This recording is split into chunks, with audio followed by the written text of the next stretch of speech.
আচ্ছা, এমন একটা মাসের কথা ভাবা যাক যেখানে একদিকে আমাদের শরীরের ভেতরের রহস্য আর মহাবিশ্বের নিয়মগুলো নতুন করে লেখা হলো, আর ঠিক সেই সময়ই বিশ্বের অর্থনীতির চালচিত্রটাও বদলে গেল।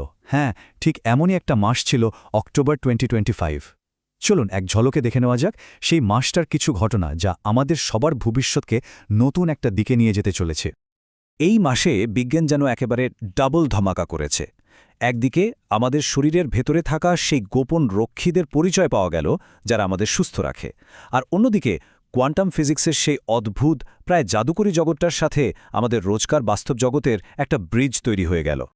বিজ্ঞানের এই সব দারুণ আবিষ্কারের পর এবার চলুন নজর ফেরাই অর্থনীতির দিকে, মানে সেই ইঞ্জিনটার দিকে যা সব কিছুকে এগিয়ে নিয়ে যায়। দেশের মুদ্রানীতি নিয়ে কিছু বড়সড় সিদ্ধান্ত তো ছিলই, তার সাথে ছিল টেক জায়ান্টদের সেই অবিশ্বাস্য উত্থানের গল্প, যাদের সম্পদের পরিমাণটা একসময় হয়তো সায়েন্স ফিকশন মনে হতো। আর সবশেষে আমরা দেখব ভারতের সাংস্কৃতিক আর সামাজিক দিকটা, মানে সিনেমার জগতের জমকালো পুরস্কার অনুষ্ঠান থেকে শুরু করে একদম মাটির কাছাকাছি থাকা সেই সব অসাধারণ উদ্যোগের কথা, যেগুলো নীরবে কিন্তু সত্যি একটা বড় পরিবর্তন আনছে। তো চলুন শুরু করা যাক। প্রথমেই বিজ্ঞানের সবচেয়ে বড় জয়গুলো নিয়ে কথা বলা যাক। আমরা শুরু করছি বিজ্ঞানের সর্বোচ্চ সম্মান নোবেল পুরস্কার দিয়ে। আর এ বছরের পুরস্কারগুলো কি বলবো, আমাদের শরীর আর এই মহাবিশ্ব নিয়ে এমন কিছু গভীর সত্যি সামনে এনেছে যা এক কথায় অসাধারণ। প্রথমেই আসি মেডিসিনে। আচ্ছা ভাবুন তো, আমাদের শরীরের ভেতরেই একটা হাইটেক সিকিউরিটি সিস্টেম কাজ করছে, যেটা ২৪ ঘন্টা পাহারা দিচ্ছে আর ঠিক করছে কোনটা আমাদের বন্ধুকোষ আর কোনটা শত্রু। এই বছরের নোবেল পুরস্কারটা দেওয়া হয়েছে ঠিক এই সিস্টেমটা আবিষ্কার করার জন্যই। মানে এটা সেই বহুদিনের পুরনো ধাঁধার উত্তর দেয়, আমাদের ইমিউন সিস্টেম বা রোগ প্রতিরোধ ব্যবস্থা কিভাবে বোঝে যে নিজের ভালো কোষগুলোকে আক্রমণ করা যাবে না। এই পুরো ব্যাপারটারই সায়েন্টিফিক নাম হল পেরিফেরাল ইমিউন টলারেন্স। আর এই তিনজন বিজ্ঞানী, ব্রাঙ্কো, রামসডেল আর সাকাগুচি, এদের যুগান্তকারী কাজটাই আমাদের শরীরের এই নিরাপত্তা রক্ষীদের সবার সামনে এনেছে। আর এর গুরুত্বটা ওটা কিন্তু বিশাল। এই আবিষ্কারের ফলে অটো ইমিউন ডিজিজ, মানে যেখানে শরীর নিজেকেই আক্রমণ করে, বা ক্যান্সারের মতো রোগের চিকিৎসার জন্য একেবারে নতুন একটা দরজা খুলে গেল। মেডিসিনের পরে এবার ফিজিক্স, আর এখানে তো যা হয়েছে তা এক কথায় অবিশ্বাস্য। বিজ্ঞানীরা এমন কিছু প্রমাণ করে দেখিয়েছেন যা এতদিন প্রায় অসম্ভব মনে করা হতো। মানে পরমাণুর সে অদ্ভুত প্রায় জাদুকরী নিয়মগুলো, সেগুলো নাকি আমাদের খালি চোখে দেখা বড় বড় জিনিসের ক্ষেত্রেও কাজ করে। ভাবা যায়, দুটো আলাদা জগতের মধ্যে যেন একটা ব্রিজ তৈরি করে দেওয়া হলো। জন ক্লার্ক, মিশেল ডেভারেট আর জন মার্টিনেজ, এরা তিনজন মিলে দেখালেন যে কোয়ান্টাম ফিজিক্সের এইসব কাণ্ডকারখানা শুধু অ্যাটমের জগতেই আটকে নেই, বরং আমাদের নিজেদের হাতে বানানো ইলেকট্রিক সার্কিটেও ঘটতে পারে। আর এটা কিন্তু শুধু ল্যাবের কোনো মজার পরীক্ষা নয়, এটাই হলো সেই ভিত যার উপর দাঁড়িয়ে ভবিষ্যতের কোয়ান্টাম কম্পিউটার তৈরি হবে। মানে আজকের সুপার কম্পিউটারের থেকেও লক্ষ লক্ষ গুণ বেশি শক্তিশালী কম্পিউটার। পদার্থবিজ্ঞানের নোবেল কমিটির চেয়ারম্যান ওলে এরিকসনের এই কথাটা শুনুন। এটা উদযাপন করা চমৎকার যে শত বছর পুরনো কোয়ান্টাম মেকানিক্স এখনও নতুন বিস্ময় উপহার দিচ্ছে। কথাটা কিন্তু দারুণভাবে পুরো উত্তেজনাটা বুঝিয়ে দিচ্ছে, তাই না?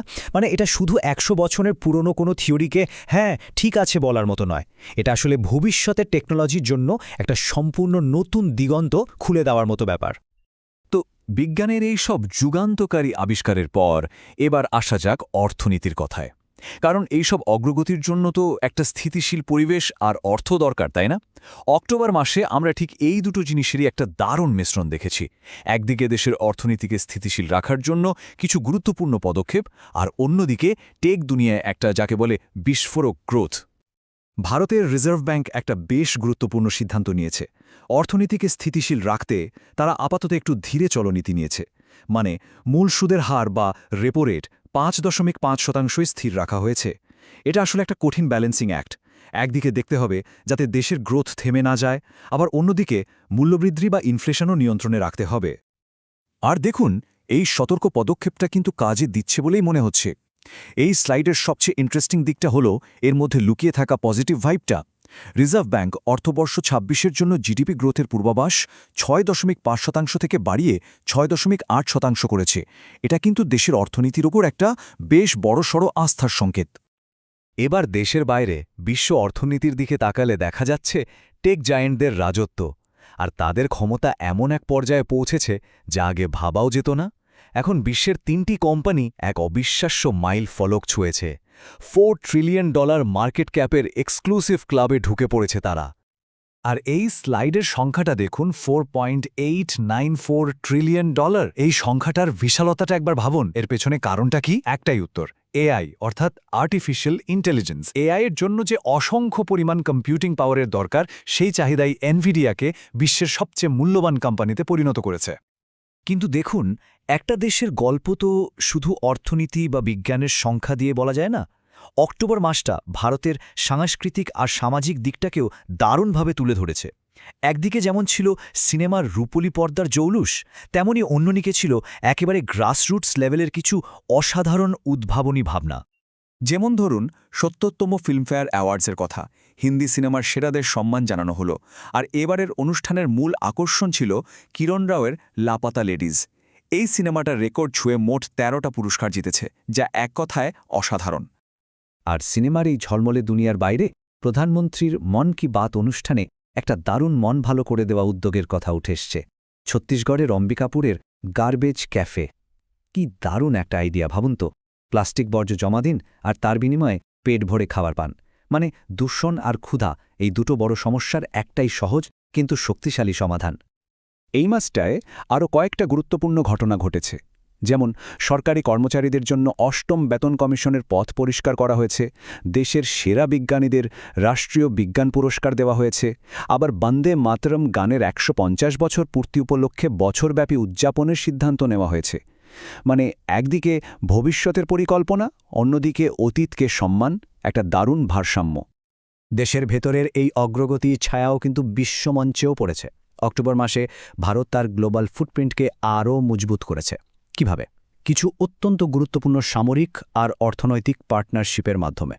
যেমন দেখুন, এই র্যাঙ্কিং ২০২৫ সালের গ্লোবাল ফায়ার পাওয়ার ইন্ডেক্স আরও একবার প্রমাণ করে দিল যে ভারত বিশ্বের অন্যতম প্রধান সামরিক শক্তি। এই মুহূর্তের র্যাঙ্কিং অনুযায়ী ভারত বিশ্বের ৪র্থ সবচেয়ে শক্তিশালী মিলিটারি। আর শুধু সামরিক শক্তিই নয়, কূটনীতির ময়দানেও মাসটা বেশ ব্যস্ত ছিল। দেখুন, ইউরোপের EFTA দেশগুলোর সাথে মুক্ত বাণিজ্য চুক্তি চালু হল, যা $১০০ বিলিয়ন বিনিয়োগের সম্ভাবনা তৈরি করেছে। ব্রিটেনের প্রধানমন্ত্রীর ভারত সফরে প্রযুক্তি আর ক্লিন এনার্জি নিয়ে বড় বড় চুক্তি হল। আর মাস শেষে আমেরিকার সাথে একটা ঐতিহাসিক ১০ বছরের প্রতিরক্ষা চুক্তিও সই হল। মানে সব মিলিয়ে একটা দারুণ সক্রিয় মাস। তো সব মিলিয়ে যদি দেখি, অক্টোবর 2025 ছিল এমন একটা মাস যেখানে সব দিকেই একসাথে অগ্রগতি হয়েছে। ল্যাবের ভেতর থেকে শুরু করে অর্থনীতির ময়দান আর বিশ্বমঞ্চ, সব ক্ষেত্রে ভারত কয়েক ধাপ এগিয়ে গেছে। আর এই সব কিছু আমাদের সামনে একটা বেশ বড় প্রশ্ন রেখে যায়। আজ থেকে ১ দশক পর যখন আমরা অক্টোবর 2025-এর দিকে ফিরে তাকাব, তখন কোন ঘটনাটাকে সবচেয়ে গুরুত্বপূর্ণ বলে মনে হবে? কোয়ান্টাম কম্পিউটিংয়ের সেই যুগান্তকারী আবিষ্কার, নাকি $4 ট্রিলিয়ন কোম্পানিগুলোর উত্থান, অথবা বিশ্বমঞ্চে ভারতের এই নতুন কৌশলগত বন্ধুত্ব? হয়তো এর উত্তরটা এখনও লেখা হয়নি, আর সেই উত্তরটাই আমাদের সবার ভবিষ্যৎকে তৈরি করবে।